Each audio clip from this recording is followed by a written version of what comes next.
So, after my mission guys, umuwi din ako agad at ayan, naglalakad na nga ako dito at sobrang init nga pala guys dito.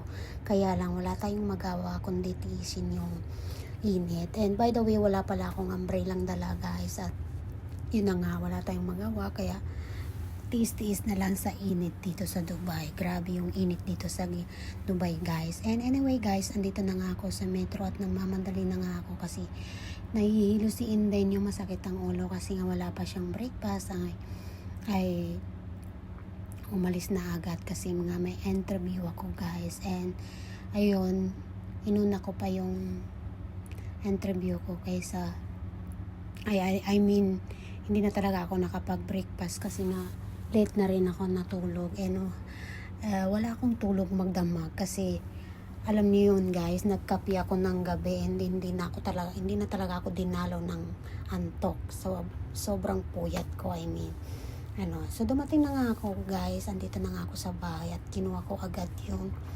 leftover kong pagkain. By the way, spaghetti nga pala yan guys na natira ko kanina kasi napabili ako sa kasama ko kasi nagugutom nga ako kasi nga wala akong tulog magdamag. And yun, nagutom ang Inday yun, tusan ko yung kasama ko, nagising siya ng 7 and then yung tusan ko siya na ibili niya ako na makain and binili na rin niya ako ng spaghetti. And by the way guys, ito na nga yung si Inday naghuhugas ng kanyang plato. Kagabi pa yan, hindi ko siya nahugasan kasi nga natamad na rin yung Inday niyo. So, hinayaan ko muna sa kitchen. And, ayan, habang naghuhugas si Inday niyo, ay pinagsasabay niyang painitin yung kanyang pagkain. And then, okay lang naman kasi konti lang naman yung huhugasan ko dyan. Nabubulong na ako sa aking gutom. Charot lang guys. And, ayan, isang maliit lang ng bowl at saka mga maliit na mga kutsara and one mug and rice cooker.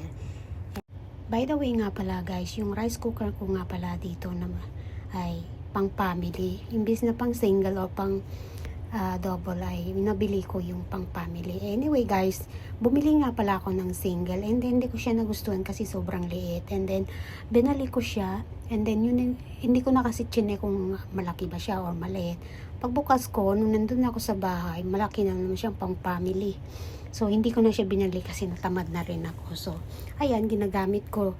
Halimbawa, pag nagsasaying ako, isang baso, 2 baso, mas malaki na yung kaldero. And then, anyway guys, tapos na rin si Inday niyo sa kanyang paghuhugas. Ayan, linigpit na rin niya Inday niyo yung baso. And